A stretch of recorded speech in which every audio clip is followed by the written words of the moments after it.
the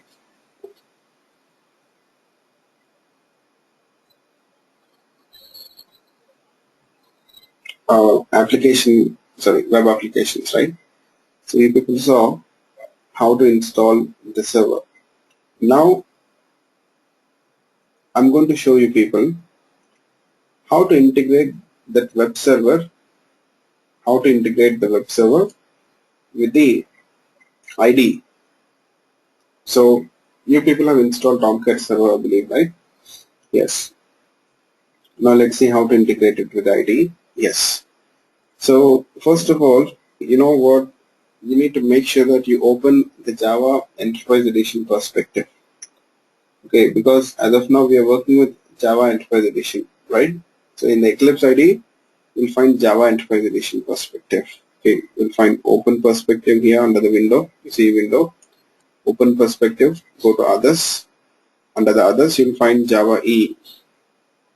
This is the perspective.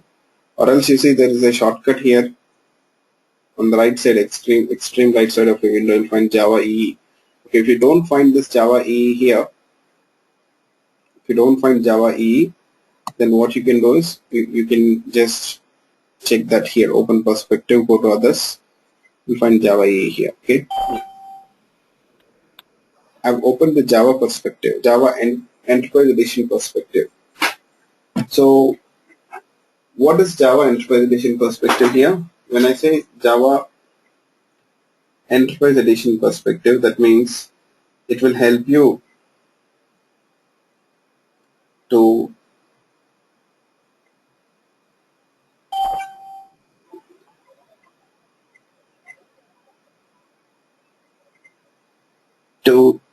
develop the enterprise edition applications. Okay, it will help you to develop the enterprise edition applications. So you will find that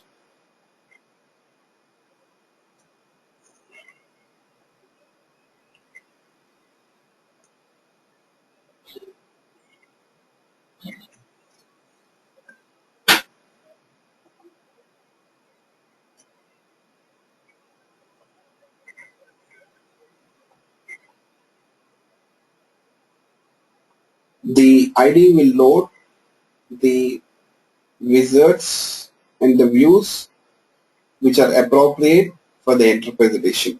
Okay.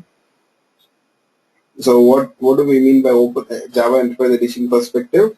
So when I say Java Enterprise Edition perspective, that means what the ID does. It will load the wizards and tools which are appropriate to the Java Enterprise Edition perspective. It will load the wizards and tools which are appropriate for the Java Enterprise Edition perspective. Okay. Yes. Now let's see how to integrate this. Okay. Yeah.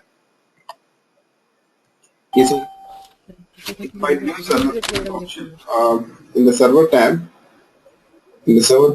you'll find new server wizard option. Okay, you can click on this. You'll find servers tabs here. Servers tab. Okay, you click on new server wizard.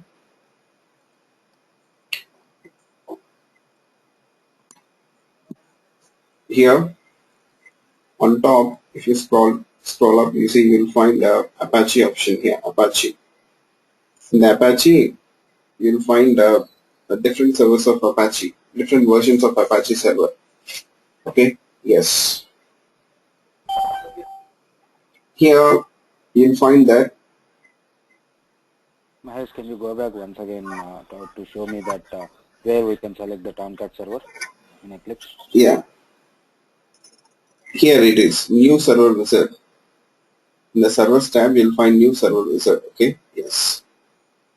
And here, if you scroll up, here you'll find Apache. In the Apache, you have several versions. Okay, which version of Tomcat server you have installed?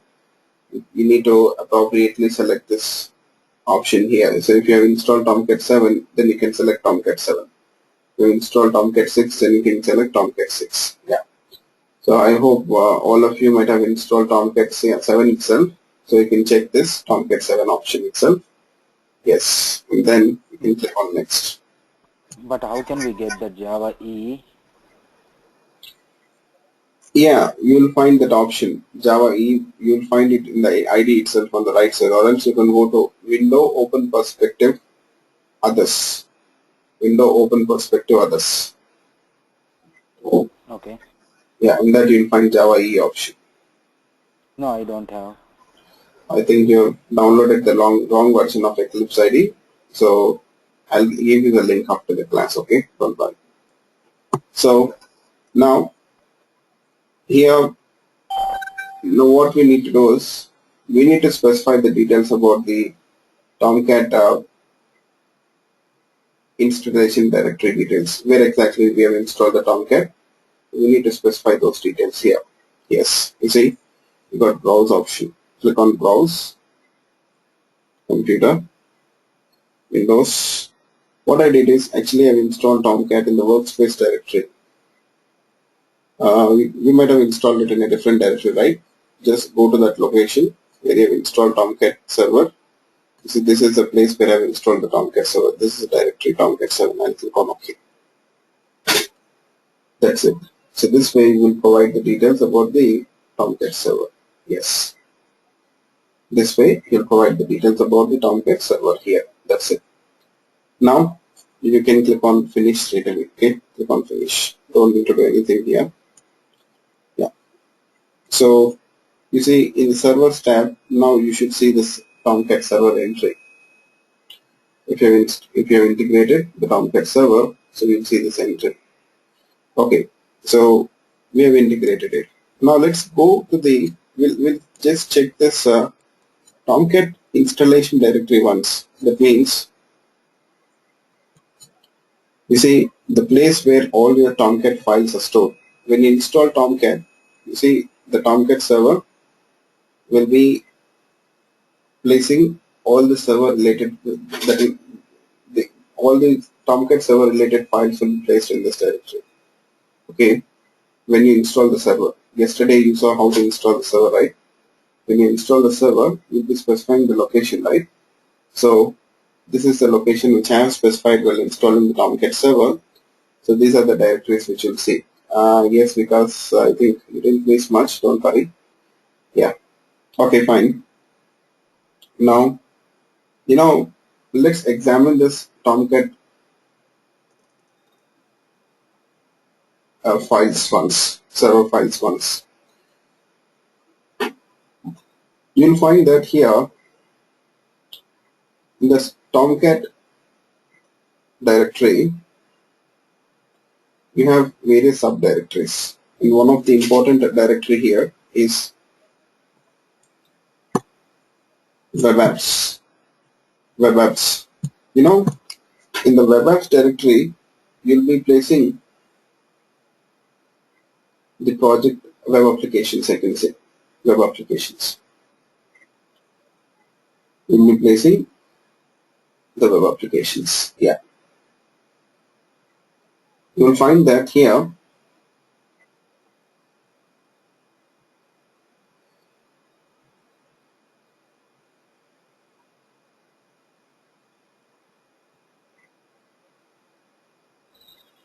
you will develop an application.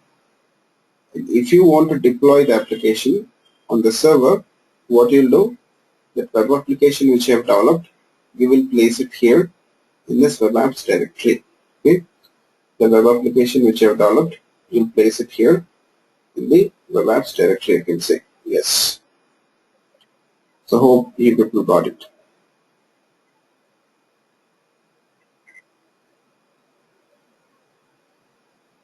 Okay. So now here, these are all web applications which I've deployed here in the server. Okay, we got so many applications, right? So let me delete it.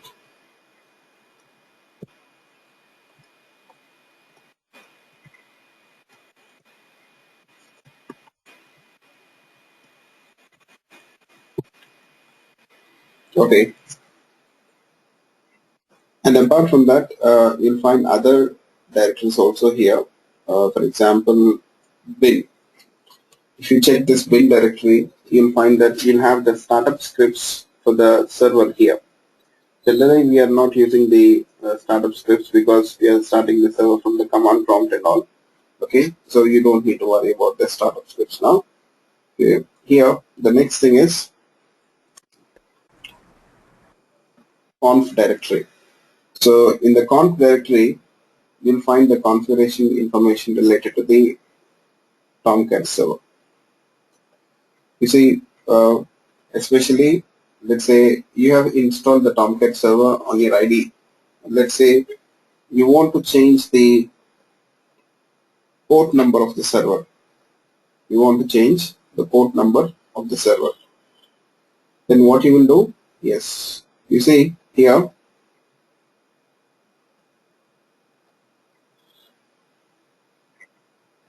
you can open this server directory. You got server XML file.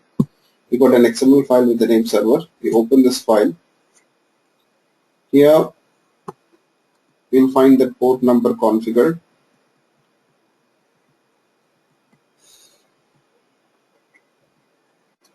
Yes, you'll find a connector element.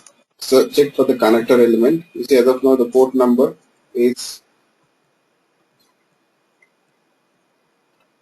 9999. The port number is 9999. My server's port number.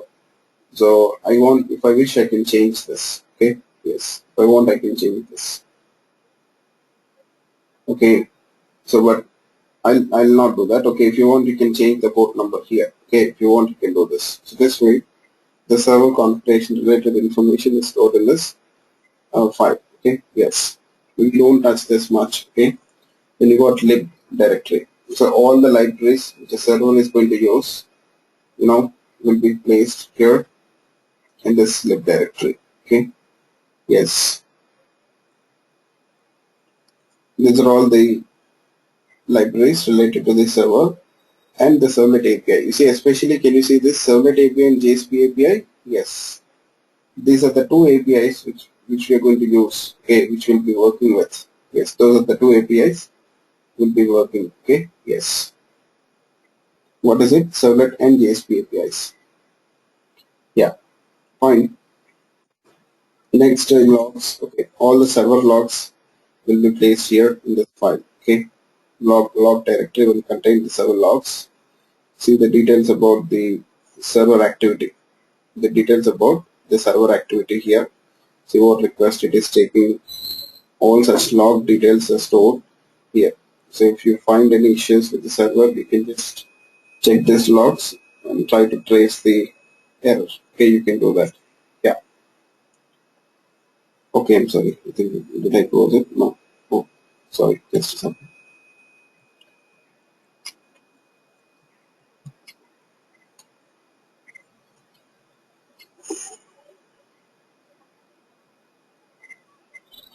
And temporary directory, yes, it is a directory that is used by the server to store some temporary files and all. Okay, yes, it is used by the server itself. Yeah.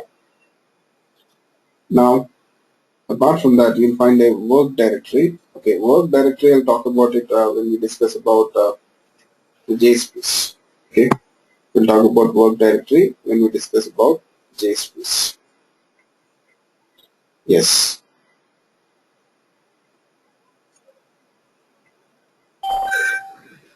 So for the JSPs generally, we'll be using the work directory. Okay, so we'll discuss about it later. Just a minute, please. Just a minute.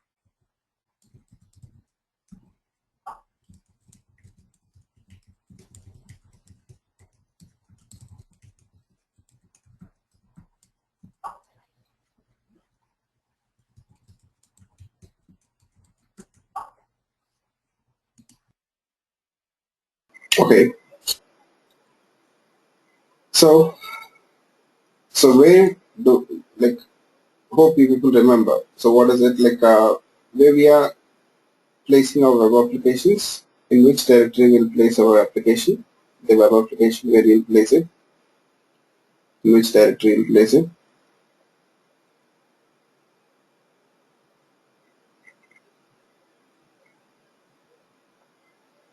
In the web apps. Okay, please remember. Yes. Now, you know what, we'll go back to the ID. In ID, earlier what we did, actually we have integrated the server with the ID. Why do we need to integrate the server with ID here? So if you have that question, okay, let me tell you. Generally, we'll develop the applications using the ID, right? After developing the application using ID, what we'll do? We'll deploy this application on the server, okay? The web application will not run on the ID, okay? Yes. It will not run on the server. Yes. Where it will execute, the web application will run on the server, not in ID, okay? Yes. It will not run in ID. That's the reason why what we do is we integrate the server with ID so that you see after developing the application, you see we can deploy the application on the server from the ID itself. Okay? Yes, that is how it works. Yeah, that is how it works. So now let's do one thing here. Just a minute, I'm sorry. Just a minute.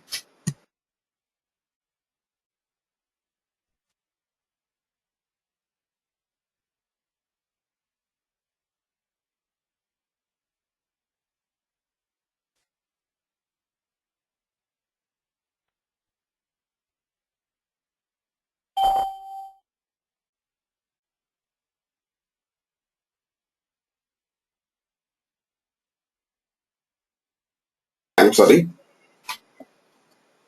So here, you see, um, we have, that's the reason why we have integrated the server with ID. Okay. Now what we'll do is we'll configure this server details.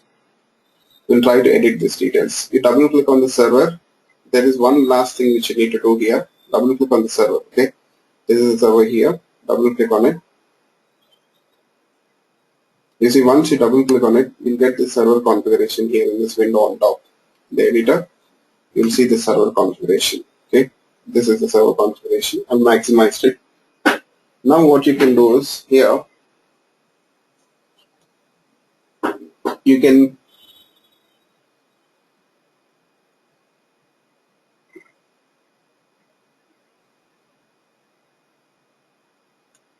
do small changes here. You can edit this information. What is it? So you can actually, you got 3 radio buttons. If you can see this, you have 3 radio buttons. Out of this 3, you can select the second one. Use Tomcat installation there. Check the second one. Use Tomcat installation. Okay. Yes. And then there is one more change which you're supposed to do here. You got deploy path. This is important. You got deploy path here. You see, actually, the ID will use a temporary directory on the server to deploy these applications. But I don't want the server ID to use a temporary directory to deploy the applications. Instead, I want the ID to use that web apps directory which we saw just now in the server. In the server, we got web apps directory, right? I want the ID to deploy the applications in that web apps directory. Okay? Yes. So I'll click on browse option. And then here you'll find okay, go to the direct server. Here is the server. In the server you got web apps directory. In the web apps directory, I want the applications to be deployed. Okay, I'll click on it. That's it. This is the path now. This is the path. Okay. Yes.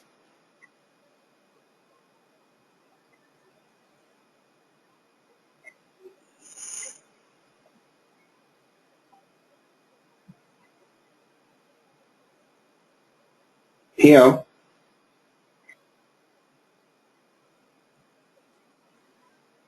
once you have changed the path, you can save this configuration. Once you have changed the path, you can save the configuration here. That's it. See on top you'll find save, that is the floppy drive symbol to save. You click on that, that's it. Or else file save, that's it. Okay. Yes. Once you have saved the configurations, you see now you can start working with this ID here. Okay. Yes, you can start working with the ID. Here I'll try to start the server. Let's check once whether the server starts successfully or not. Click on start. You see you got the start option here. Yes, it started successfully. If you want to stop the server, you say again go to the server tab, select the server here, right click on it, you'll find stop option. Click on stop.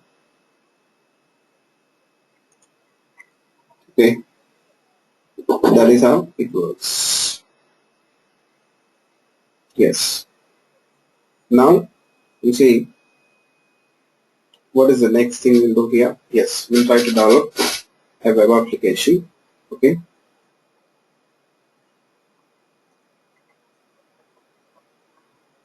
Yeah, already your server might be running, that's the issue.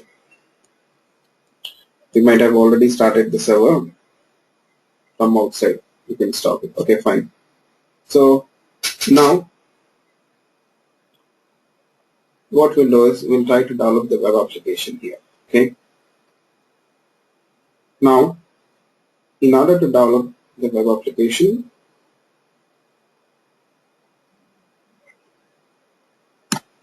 okay, we'll use this ID. Okay. Yes. But before we download the web application, okay, just let's briefly talk about the web applications again. You people know that web application is actually developed, or it is a web application is an application which is accessible over the web or internet, right? Web application is an application which is accessible over the web or internet. Got it? Now, here you'll find that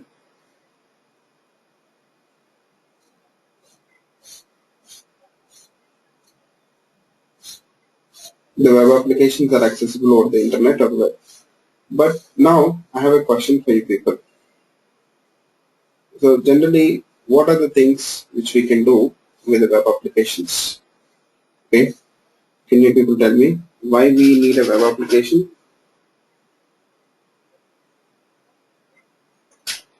What are the applications? How do we use them?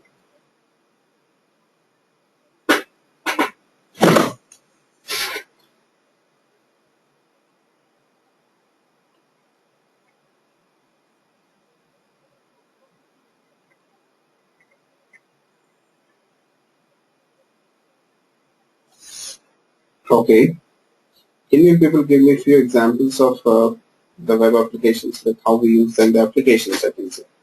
The applications of web applications. How do we use them? To provide the services to clients, online registration system. Okay.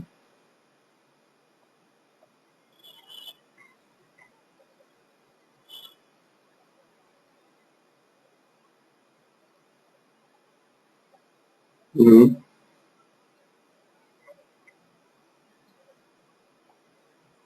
Online shopping. Yeah. Generally, yes. Using a web application, we can share resources. The resources can be static or non-static, I can say. When I say static resources, using a web application, I can say that actually we can share resources. The resources can be broadly classified into two types. The resources which are static and the resources which are non-static. Okay. So the main intention of the applications of web application is to share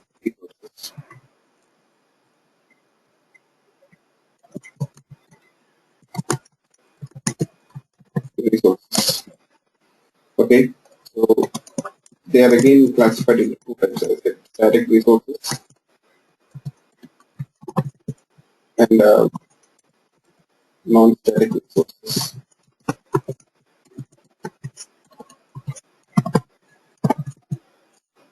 Okay, static and non-static resources. Here, when we talk about a non-static resource,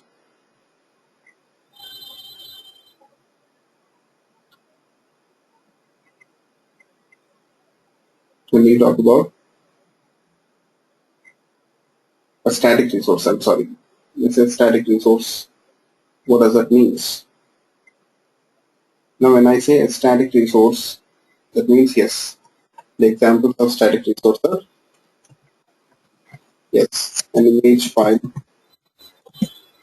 or a video file, an audio file, can be a PDF document, can be any document. Okay, yes.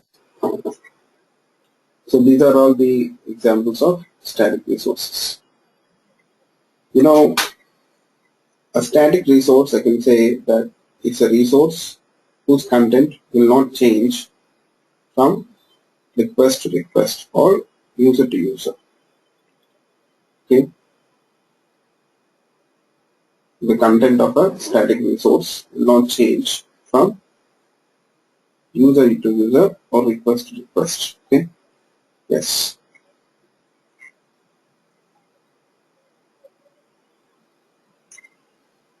Yes. Now we'll do one thing. Here, first of all, I'm going to show you people how to develop a web application to share a static resource. I'll talk about non-static resources also, don't worry. Okay? We'll talk about non-static resources also. Yes. First of all, we'll talk about static resources. So let's develop an application to share static resources. Okay? Yes. So you'll find that the structure of the web application is little different. Okay? From the normal standalone Java applications. Okay, structure of the web applications will be different from the normal Java applications. Yeah, let's see how to create a web application here. So first of all, as I said, you need to open Java Enterprise Edition perspective for that, and then you see go to File, New Option. In the File, New Option, you'll find Dynamic Web Project. You'll find Dynamic Web Project. Here, you know, just a second, please.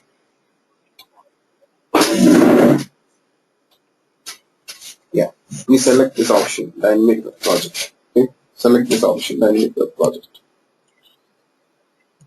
So once you select this option, Dynamic Web Project, you see a wizard will pop up, and you see you can use this wizard to develop the web application now. Okay, create a web project. Yes. I'll call it as first. I'll call it as first web project. The target runtime is 7.0.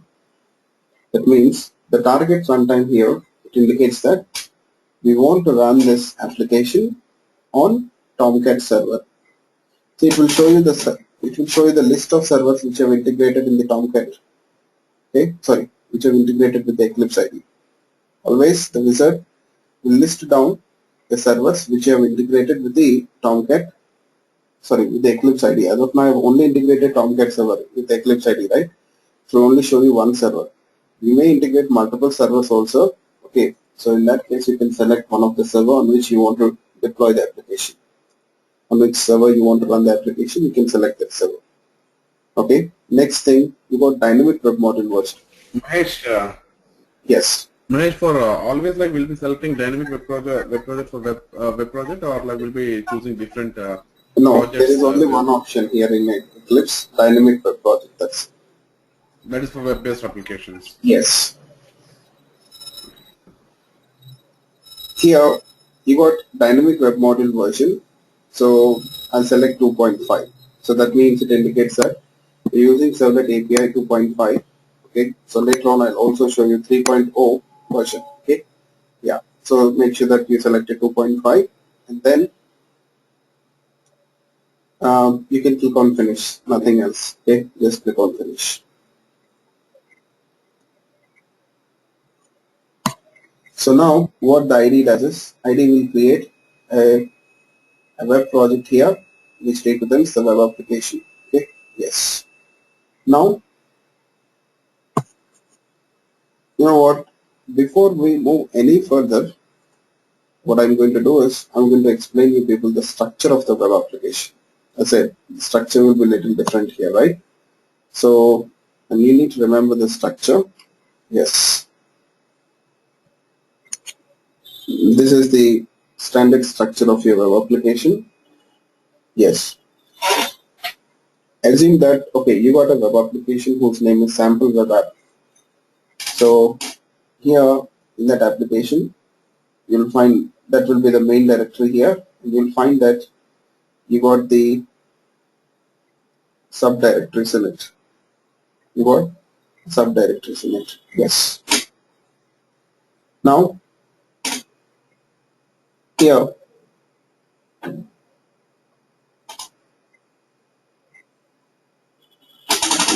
so just yeah, you'll find that here in this directory sample web app, you got a subdirectory, a very important subdirectory called as webinf. You'll find a subdirectory with the name webinf. Webinf stands for web information. Webinf stands for web information here. Okay. Yes. And this is the subdirectory. So in every web application, Java-based web application, you'll find this webinf directory. Okay, you'll find this webinf directory. And in the webinf directory, again, you'll have two important subdirectories. A webinf directory, you'll find two important subdirectories called as classes and lib. You got two important subdirectories called as classes and lib. Then you see here in the classes directory,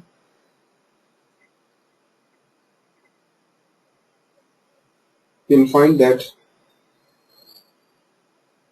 you'll be placing the servlets. Okay, generally servlet is also a Java class. Okay, servlet is nothing but a Java class or Java program itself. That means you'll be writing the Java programs here. You'll have the bytecode, right?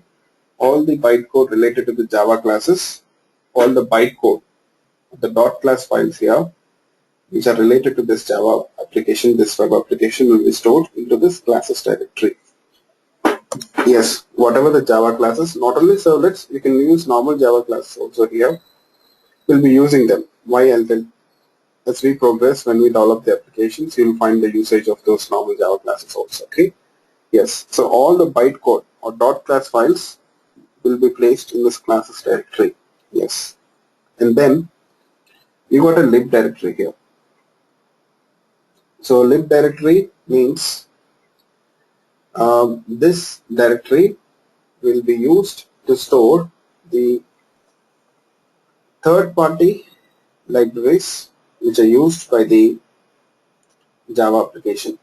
If the Java application is using any third-party libraries,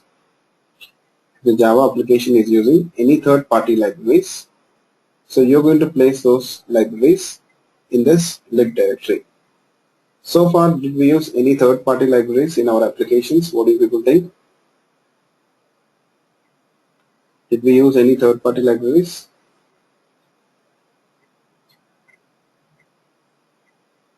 No, I guess we did. Recently, we have done that. You know, third-party libraries means what? the set of classes which are provided by third-party people, not Java. Java is not providing those set of classes, predefined classes which are provided by someone else. Yeah. What are they called as actually? JDBC drivers. JDBC drivers. Actually, okay, third-party libraries means the libraries sorry, which are not provided by the Java officially. Okay, you won't find them in the API. They're provided by third-party people. Okay, not Java. Some open source communities or someone else will be providing them. Yes. Here you will, if the application is using any such libraries, then you will place them in the lib directory. You will place them in the lib directory here. Okay. Yes, got it. In the lib directory, you will place those libraries. Yes. So that means, let's say if you're using JDBC API in the web applications, if you're using JDBC API in the web applications, then what you will do?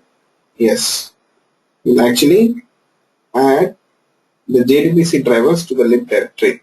Okay, you'll copy paste the JDBC drivers to the lib directory. Yes, that is how it works. Okay. Fine. Here, you know what? In future, after servlets and JSPs, we'll be working with frameworks like struts to develop a web application. We'll be using Hibernate also in the applications. So any frameworks, you see, the frameworks will have their own set of libraries. Okay, yes, frameworks are not part of Java officially. It means Java people, that means Sun Microsystems didn't provide the frameworks like Hibernate, struts and all. They're provided by various open source vendors. Okay, sorry, open source communities. Yeah, so those libraries also you'll be placing them here in the lib directory. Okay, you'll find it. Okay, now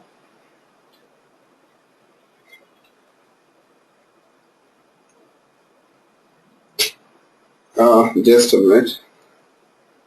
Actually, I've shared the Dropbox link with most of you people. Whoever have sent me the reminder mail, I believe I sent a request for the Dropbox. But there is one important note. Please try to copy or download those files which you'll see in the Dropbox. Okay, and sorry. Don't try to delete or move the files. Okay, just now someone has deleted that PDF document which I've added. Yes, now it is replaced, I believe. Yeah, please make sure that you just copy them. Make sure that you copy them. Yes, Santosh, please make sure that you copy them. You see, all the activity will be there here. Yes, please copy them or download to your Dropbox from this Dropbox. But don't delete them because everyone will be sharing it, right? Everyone wants these files. So we have placed for share these files here for sharing purpose. Please don't delete them. Please place them here. Okay, just copy them, use them, download them. Okay, fine, no problem. So once I'm reminding you people, okay, sometimes it happens accidentally. Yeah, yes. Hope you people got it. Fine. Now, okay, let's move on. Here,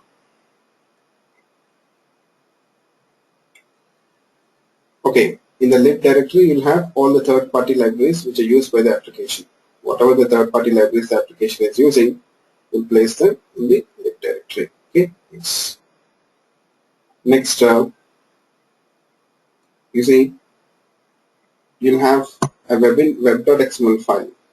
You know what? This web.xml file is also known as a deployment descriptor.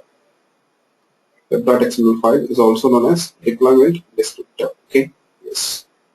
So generally, we use this web.xml file to configure the details about the servlets. You see, when we develop a servlet, you know what, you're supposed to register or configure the details about that servlet in the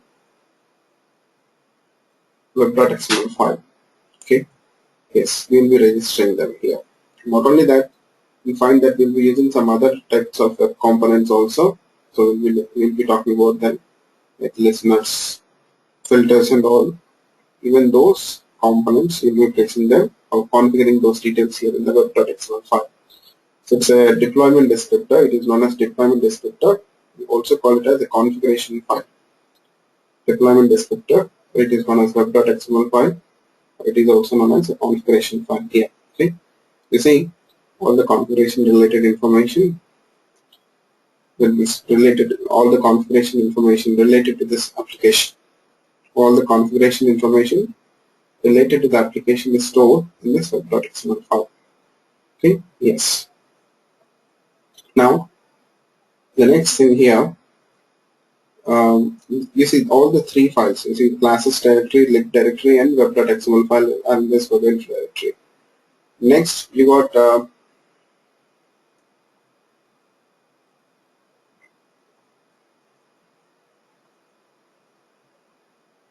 the main directory, right? Yes. In the main directory, you place all the HTML, JSPs, JavaScript code and all. You see, in the web applications, we'll be using the HTML code, right? That means, yeah, we'll be developing the web pages. You have web pages in the web applications, right? We'll place those web pages in the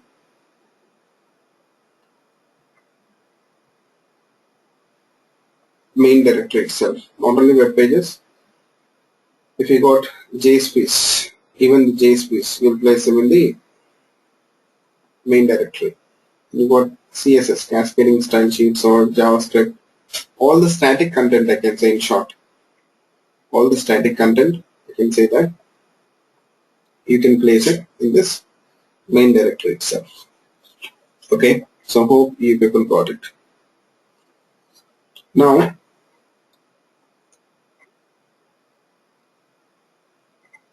what else is left over? Nothing. Yes. Now this way you see, we'll follow the structure of the web application. Okay, whenever you want to develop a web application, you see, you need to follow the structure.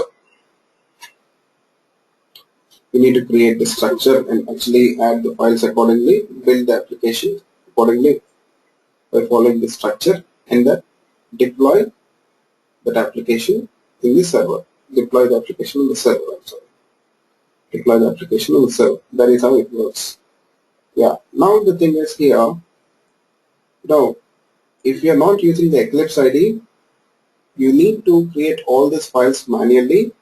You see, you need to build them. Build process means you need to group all this.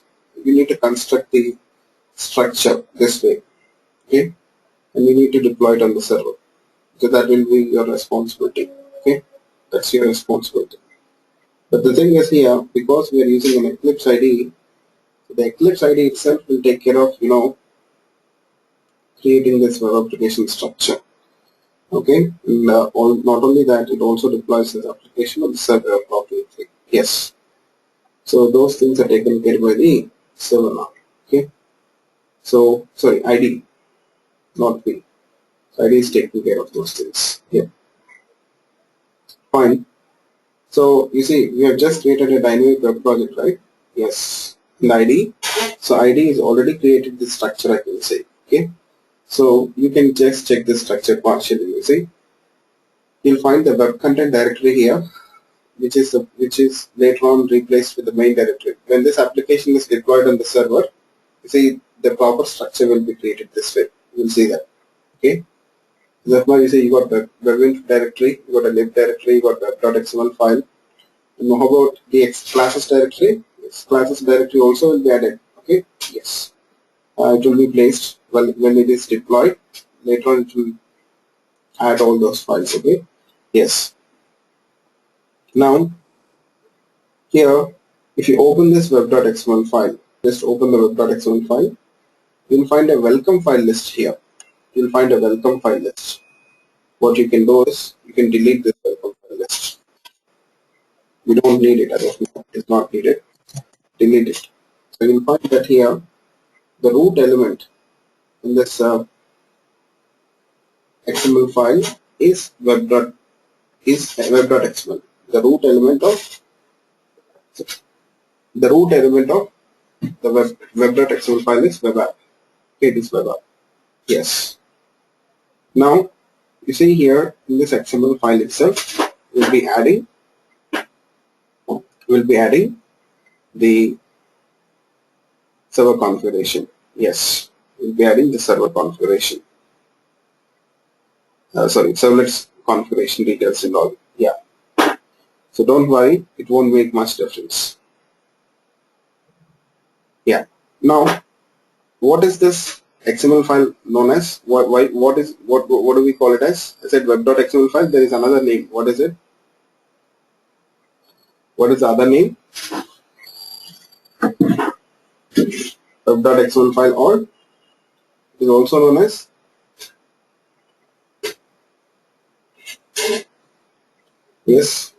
deployment descriptor. Please remember, it is also known as deployment descriptor.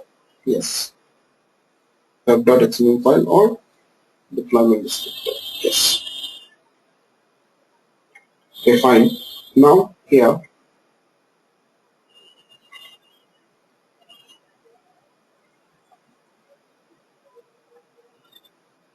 what about the HTML content? Where you will place it? In the web content directory as of now. Okay, in the ID, you will place this in the web content directory. Later on, when it is deployed on the application server, later on when it is deployed in the web server, appropriately that files will be reorganized. Okay, don't worry. Yeah. Fine. Now, what I want to do here with this web application, I want to share a static resource asset, right? I want to share a static resource. Okay. As of now, it is not needed. Don't worry about it. So we'll talk about it when it is needed. Okay. Other enterprise applications will be using it. As of now, we are not using it. Okay. So we'll talk about it. So now here, even there still it works. Okay. It's optional for as of now. So in some other cases, we'll use it. I'll let you know when we use it. We'll see that. Now here,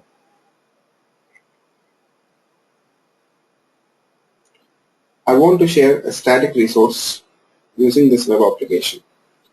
As I said, when I say static resource, that means nothing but an image file or a video file, an audio file.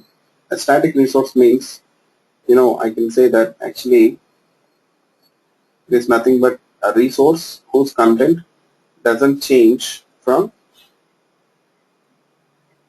user to user.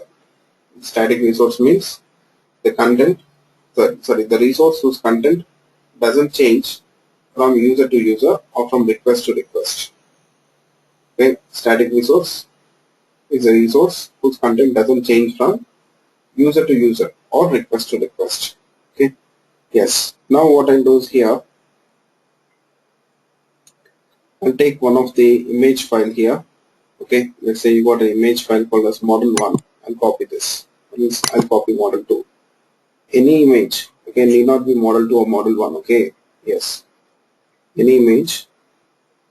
I'll just place.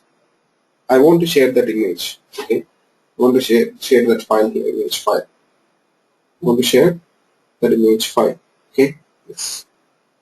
So what I'll do, yes, I'll copy that image file and I'll place it here in the web content directory. Just paste it here in the web content directory. That's it.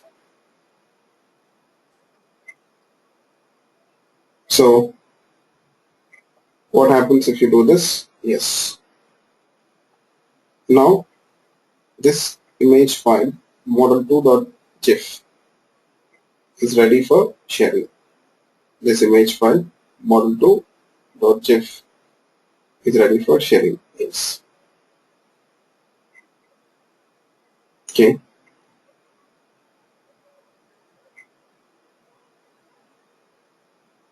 It's ready for sharing. Do we need to write any code? No.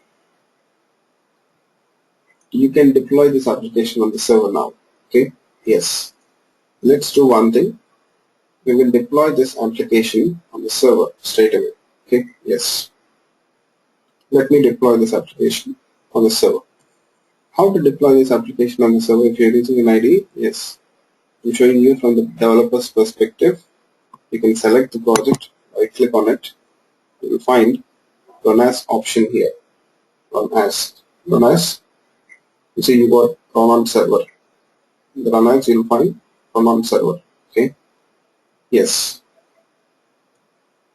You can select that option. Run on server. See it is going to run the application in the server. Click on finish.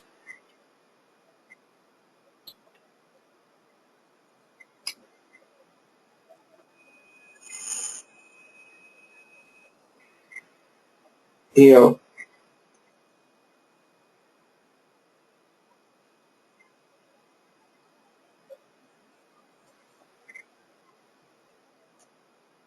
now what we'll do is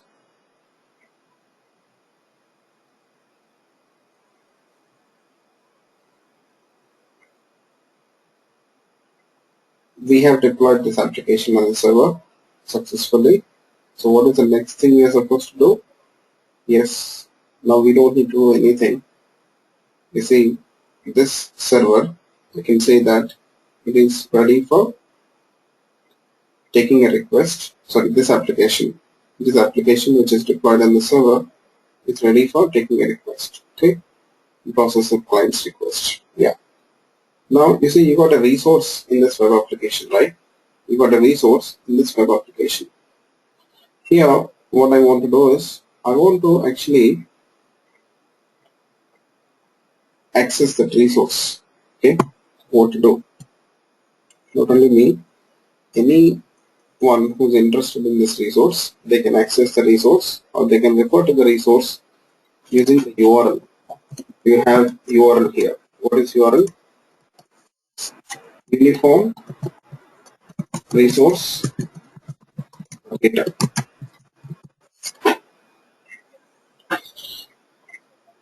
I gave you people the full form. Can you people tell me why do we use this URL? What do we mean by URL? What do we mean by URL? What is URL?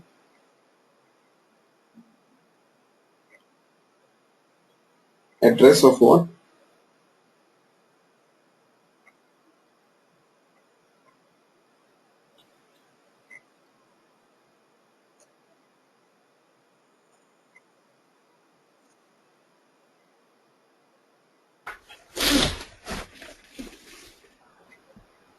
Address of the particular application.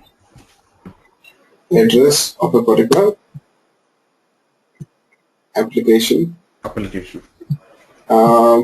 Actually, here I can say that the URL here in this example, it is referring to the resource. I can say that, the URL is used to uniquely identify a resource. URL is nothing but a string. URL is nothing but a string which is used to uniquely identify a resource on the web. Okay, URL is a string which is used to uniquely identify a resource on the web. You see, on the web you'll have many resources, right? Yes. So each resource has got an address. Each resource has got an address. Okay. Yes. Using the URL, you see, you can access a resource. Okay. A resource is used to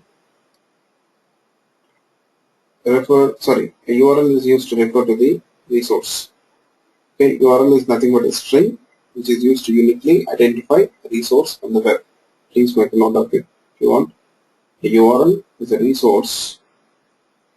URL is a resource which is used to uniquely identify a resource on the web or internet, I can say. Sorry, URL is a string, not resource. URL is a string. URL is a string which is used to uniquely identify a resource on the web. Okay. URL is a string which is used to uniquely identify a resource on the web. Okay. Which is used to uniquely identify a resource on the web. Okay, fine. Now, what is the URL of this resource now? Let's type the details. HTTP:// localhost colon, I'll tell you, 9999 slash first web page slash model one dot. This is the URL. What did I say? URL is nothing but it's a string which is used to uniquely identify a resource on the web, right? Yes. Here, this is the string which is referring to that resource now. Okay. So if you got a URL for the resource, you should be able to access that resource on the web or internet. Okay. Yes. As of now, this resource is not available for the web or internet. There are various reasons for that. So later on you'll understand. Actually, as of now here, if you want to access that resource which is on the server, okay, you can use this URL. Okay. Yes. So how do we access a web application?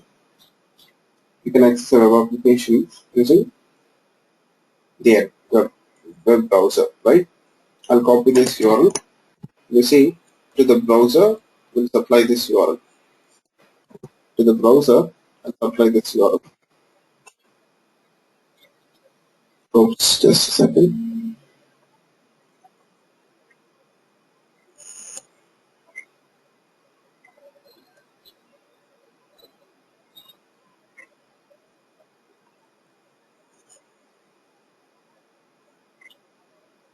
Image name, what is it? I'm sorry, it is model 2, right?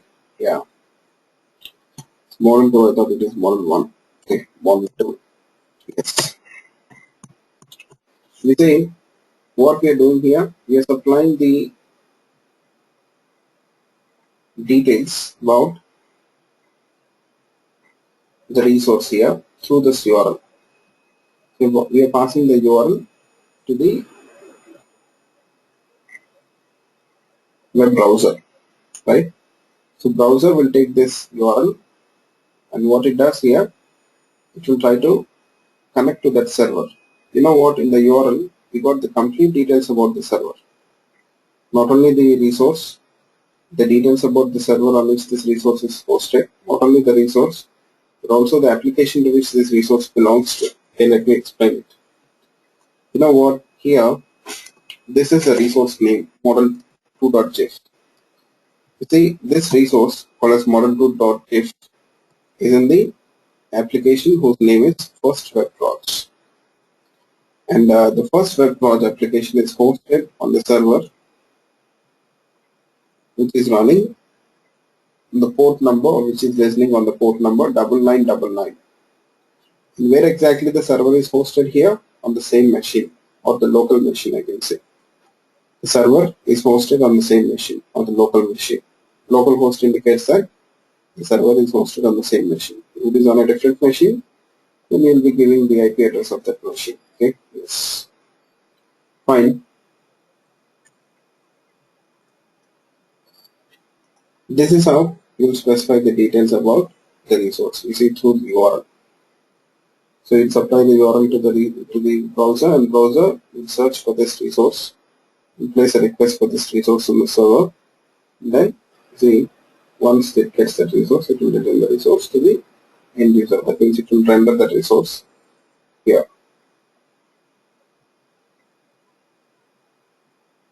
Okay. Hope you people got it.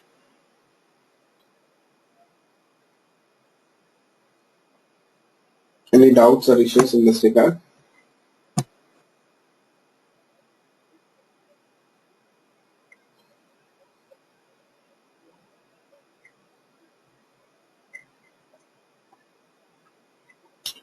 You know what? I can say that here, this is a classic example of a static resource.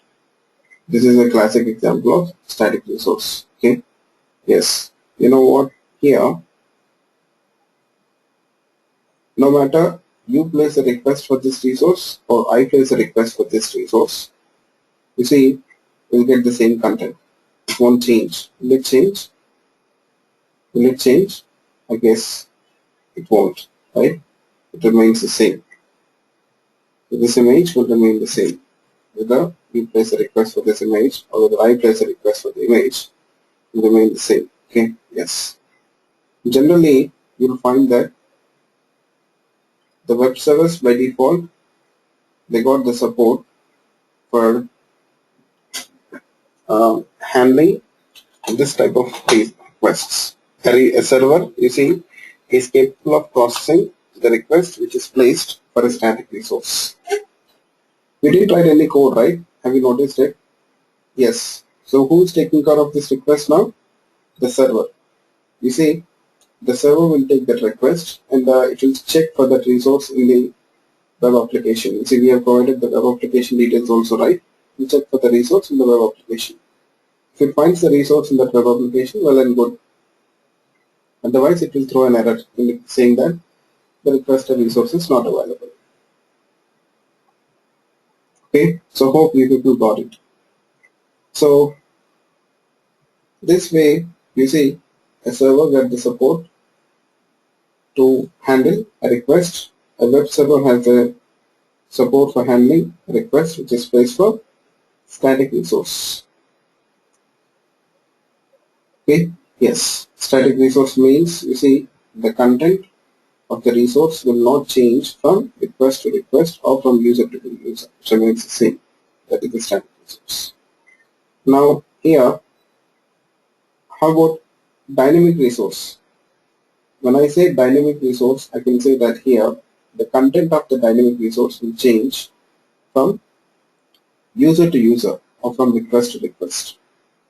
The content of the dynamic resource will change from user to user or from request to request. Okay, yes, that is what a dynamic resource is.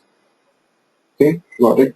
The content of a dynamic resource will change from user to user or from request to request. That means if you place a request, you may get different content. If I place a request, I may get different content. The resource might be the same, but the content of the resource might be different. Okay, yes. Fine. Any such examples? The examples of dynamic resources.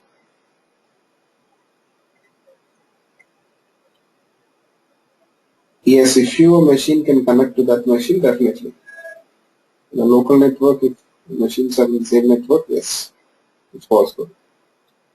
Otherwise, you need to deploy this application on the hosting servers which are connected to the internet or web. From there, others can access this application. You people might have heard about hosting servers, right? Yes. So you can use them. Yep. Fine. Yeah. So can you people give me an example of a dynamic resource? An example for dynamic resource.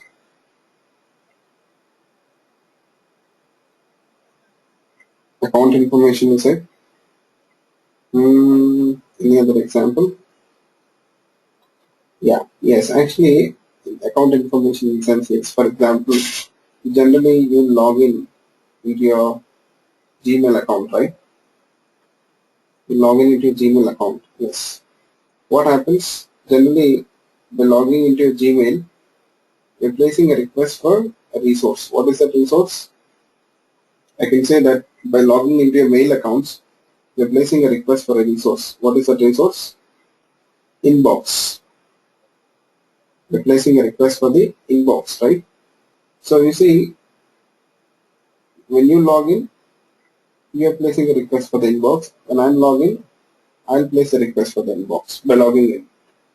Here, but you see, the content of the inbox will change for both of us. Okay? You see, the content which I've got in my inbox will be different from the content which you got in your inbox. It will be definitely different, right? It won't be the same. You see how, now what is happening in that case actually? Yes. Now The application is taking the user details, yes, and it is fetching the mails related to that user dynamically and storing them into the inbox. Okay, yes, it is fetching those details, mails, it is storing them in the inbox and returns that inbox. For every user, the content of the inbox will be different because different users will get different mails. It won't be same. Okay, so hope you people got it. Any doubts or issues in this regard?